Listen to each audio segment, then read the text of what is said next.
আসসালামু আলাইকুম ওয়া রাহমাতুল্লাহি ওয়া বারাকাতুহু।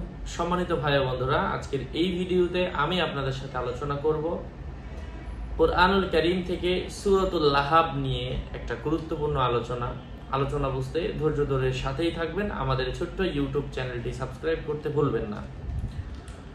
সূরাতুল লাহাব এটা হচ্ছে এমন একটা সূরা, এই সূরার মাধ্যমে যদি কেউ তার শত্রুকে বাধ্য করতে চায় অথবা কেউ তার মনের কুচিন্তা দূর করতে চায়, ইনশাআল্লাহ শত্রু দূর হবে, সাথে সাথে মনের কুচিন্তা, বদ ধারণা, কারো পাপের দিকে আকৃষ্ট হওয়া, এই সব কিছু ধ্বংস হবে, নষ্ট হবে এই ছোট্ট আমলের মাধ্যমে ইনশাআল্লাহ।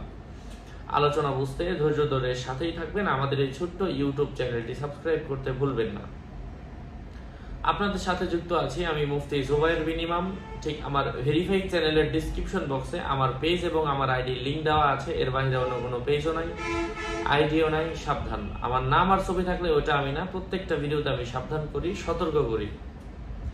যাই হোক, হযরত নবী করিম সাল্লাল্লাহু আলাইহি ওয়াসাল্লাম ইরশাদ করেছেন, যে ব্যক্তি এই সূরাটি মনে প্রাণে পাঠ করে, তার শত্রু যত বড় প্রতাপশালী হোক না কেন, আবুল আহাব যেমন রাসূল সাল্লাল্লাহু আলাইহি ওয়াসাল্লামের অনিষ্ট করতে উদ্যোগী হয়ে উঠেছিল, সে নিজেই ক্ষতিগ্রস্ত হয়ে গিয়েছে। ঠিক এমন ভাবে এই সূরাটা যদি আপনি প্রত্যেক দিন বেশি বেশি পরিমাণের পাঠ করেন, কেউ আপনার ক্ষতি করতে চায়, সে নিজেই ক্ষতির দিকে ধাবিত হবে। মনের মধ্যে খারাপ ধরনের কুধারণা হলে, পাপ কাজের দিকে আকৃষ্ট হয়ে যাওয়ার সম্ভাবনা হলে, ওযু করে এই সূরাটা মাত্র 12 বার পড়বেন।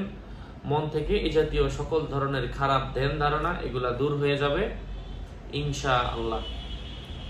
আল্লাহ সুবহানাহু ওয়া তাআলা আমাদের সবাইকে এই আমলগুলো ইয়াকিনের সাথে, ইখলাসের সাথে বেশি বেশি করার তৌফিক ফরমান।